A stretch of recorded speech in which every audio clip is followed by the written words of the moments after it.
Hey guys, happy Thursday. It's almost New Year's Eve. Merry Christmas to everyone. I know it's past Christmas, but I haven't recorded a vlog between the last one and then to be able to wish you guys an early Merry Christmas or on Merry Christmas, other than posting in my support group. I hope everybody's Christmas was as amazing as mine was. And I think we need to take a moment and pray for those who spent the holidays in the hospital and are still in the hospital and are going to spend New Year's in the hospital. They're sick, they're fighting, they're fighting for their life, and we need to pray for them and think about them and, just wish them all the best and just hope for an awesome outcome. I promised you guys a compliance and 100% honesty blog before the end of the year, and I've tried to record this thing like 1,000 times, and then I get about halfway through it and I don't like where I'm going with it, and I just end up scrapping it. So hopefully this is the winner. I get kind of lost in my thoughts because there's so much information I can throw at you about my story and things I've been through.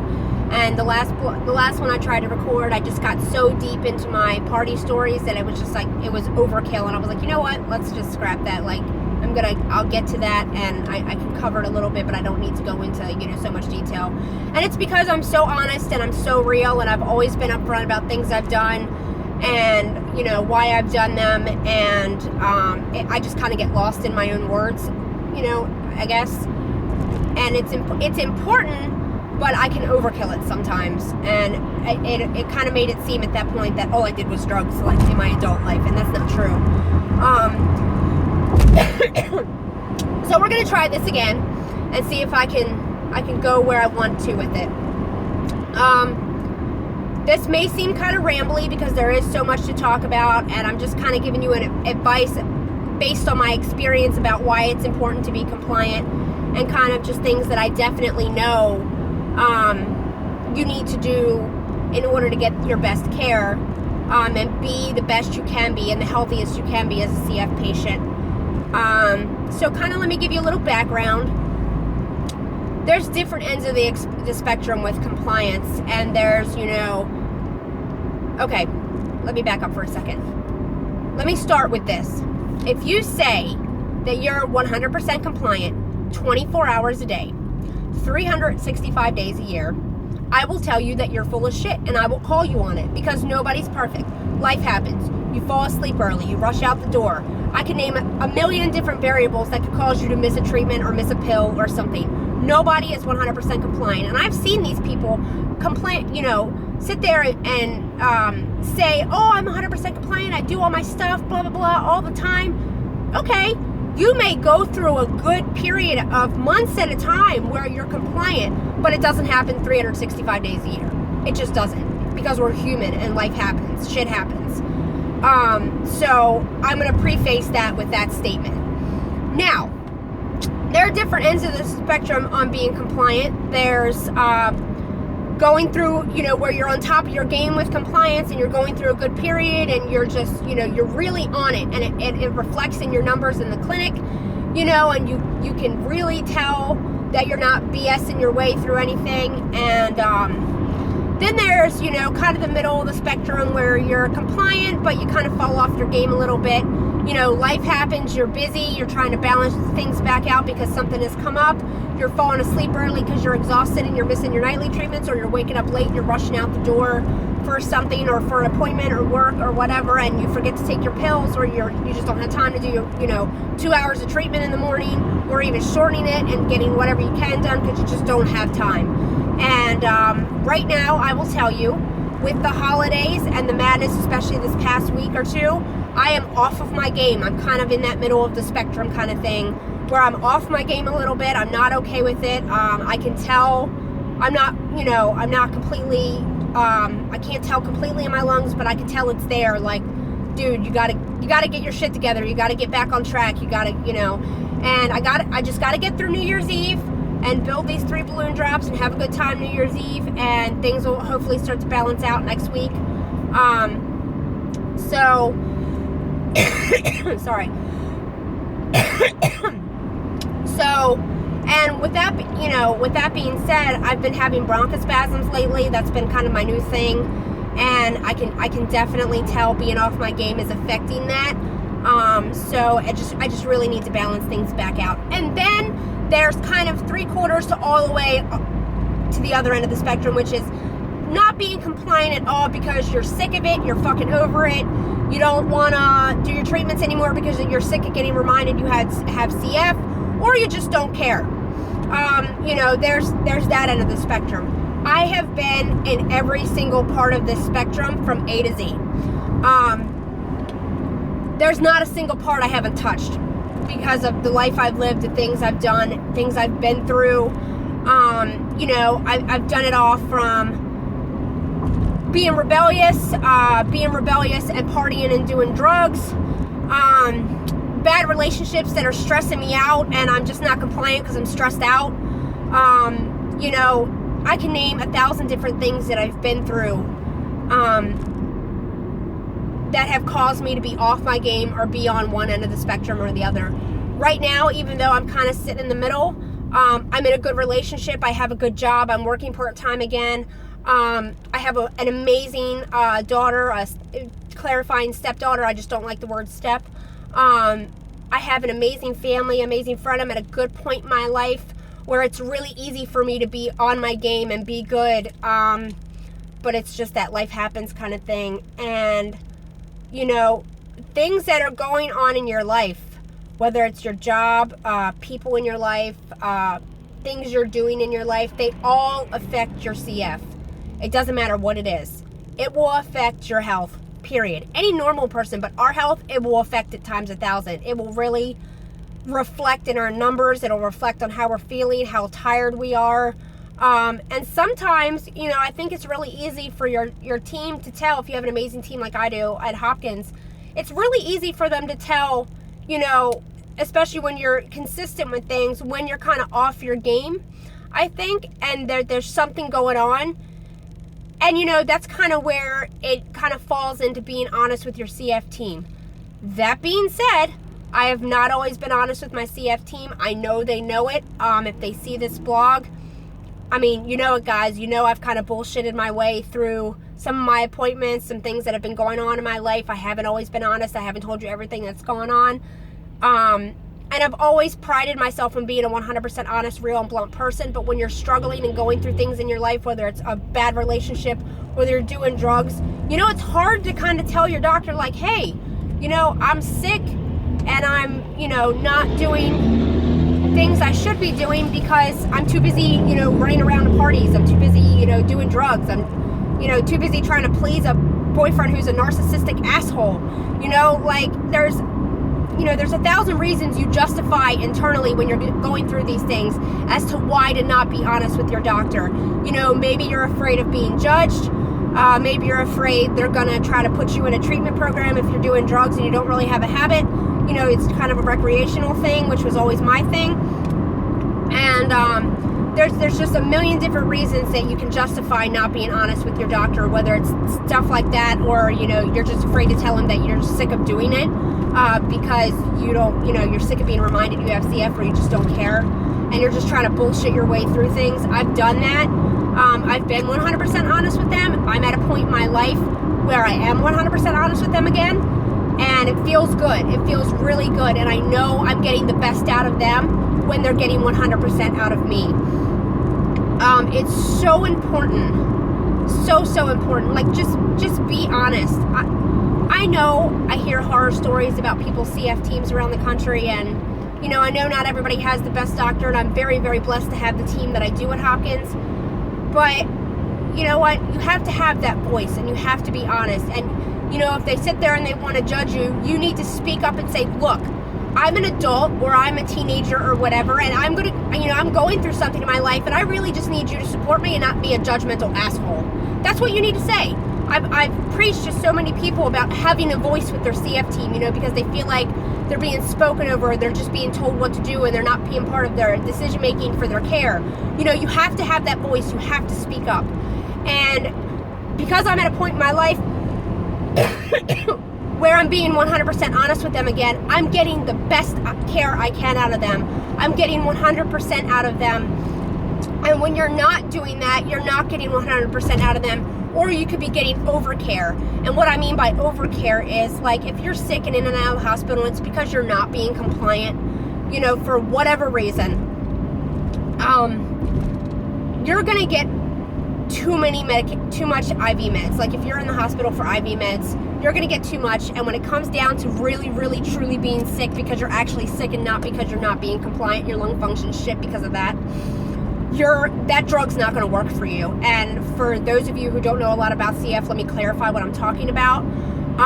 When we go in the hospital, we're put on IV meds for the deadly bacteria that's in our lungs, which is anything from Pseudomonas, MRSA, there's Aspergillus, which is a fungus. I mean, there's a bunch of different bacteria that we grow in the lungs that we can share with each other. That's a whole nother topic. I've done a blog on that. But that's what's fucking up our lungs, besides the thick mucus. And that's what can ultimately kill us and take us out. One of the things. And those meds treat your, pulmonary exacerbations, your lung infections. And if you go in for like a yearly tune-up because you just need a yearly tune-up, I don't believe in those. I can do a live Q&A in my support group about that, and we can have a discussion about that, because I really, really don't believe in just going in and getting tuned up, because it's an overuse of medication that's not going to be beneficial to you in the future.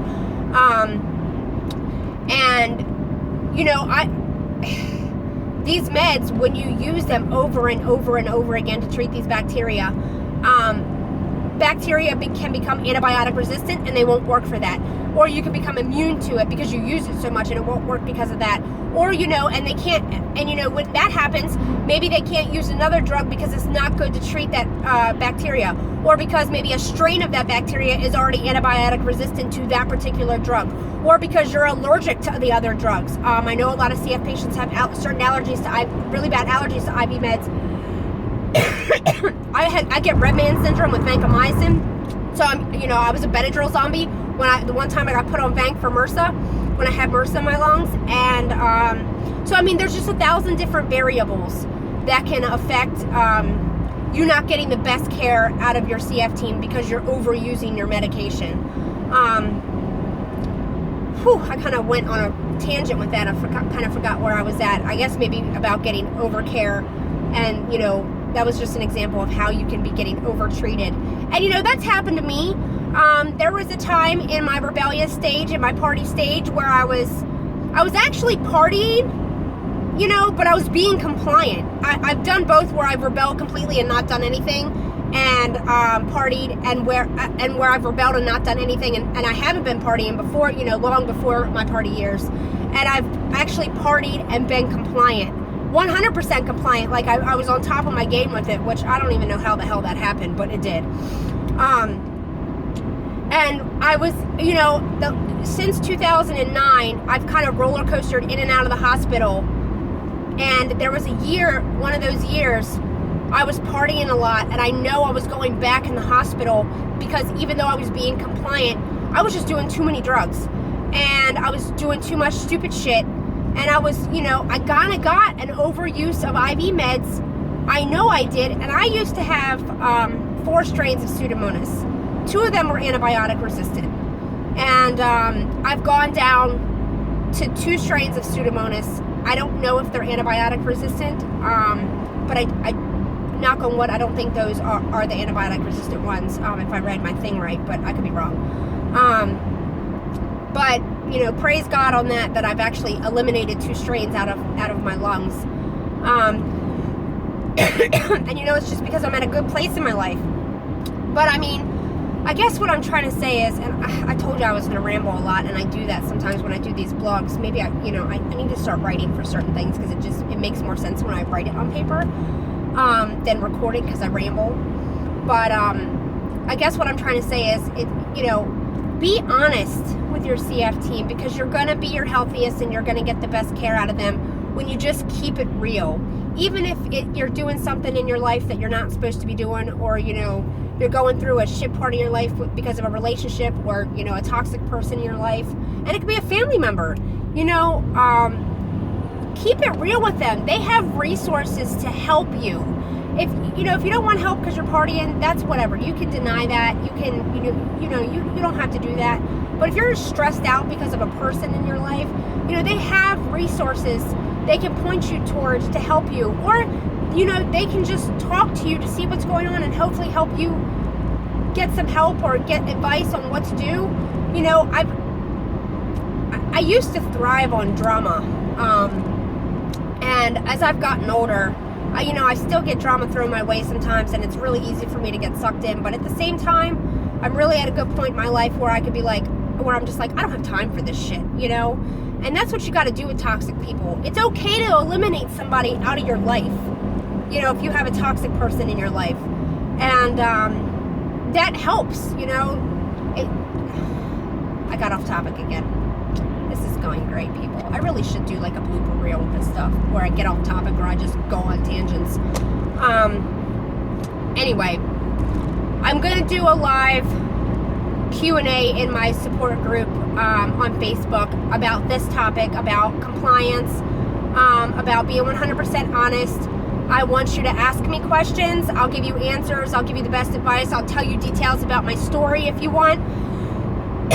Because I know I didn't go into detail this time, and you know, I just don't need to. But if you want to know more about my story, if you want to know what I was doing and why I was doing it, I'm happy to tell you.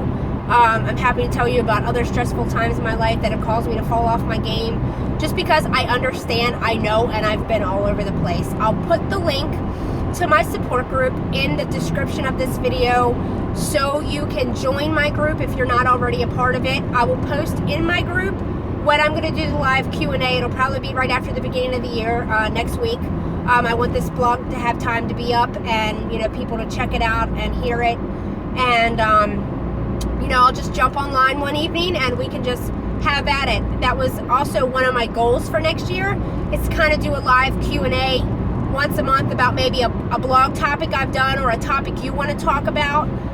So that's one of my goals for next year, is to do that and to be kind of on top of my blogs again with my updates and just different topics. If you have a topic you want to talk about, feel free to comment on the video. I can do a blog about it. And don't forget to check out my other videos and subscribe to my channel to keep up with all my blogs, and join my support group on Facebook if you want to. If you just, I don't like drama with the other CF groups. It's the reason why I created that group, and I don't put up with bullshit in it. So, you know, we're just one big happy group over there, and we support each other, and we, you know, hear each other out, and, you know, we vent and we ask questions, and that's what we're there for, just to be supportive in whatever way we can. I'm sorry if I rambled and I didn't get everything out that I need to say, but I'd love for you to join the live Q&A on my support group. Even if you don't have CF and you want to come to the Q&A because you want to learn about CF and you want to learn what we go through, come on over. I'm not opposed to it. I'm not opposed to people joining the group because they want to know about CF and what life is like for CF patients. And you can kind of scroll through my page and see what we've been talking about and things that have happened and what's going on. And, you know, our fears, our concerns, our happy moments in life, we share all of those. I mean, that's all I got for now, guys. I kind of went on tangents and I lost my thoughts, but, I mean, there wasn't really much to talk about in compliance and 100% honesty, into just preaching about why you need to be 100% honest and, you know, compliance, and, you know, it's pretty black and white and cut and dry about why you should be. So it doesn't really require a long topic on, you know, it's going to turn into me repeating myself, I guess is why I'm just kind of cut it off. So anyway, that's it for now. I'll see you guys at the beginning of the new year. Happy New Year. Everybody be safe. Don't do nothing crazy that I wouldn't do, and we all know that list is short, but no, seriously. Be safe. Have a happy New Year. Don't drink and drive. Get a Didi, get a taxi, get an Uber. You know, I will preach it. I will do that at the end of my video because it's not worth it. It's absolutely not worth it, coming from somebody who used to do it all the time. Don't put yourself or anybody else in danger. I love you guys, and I'll see you next time.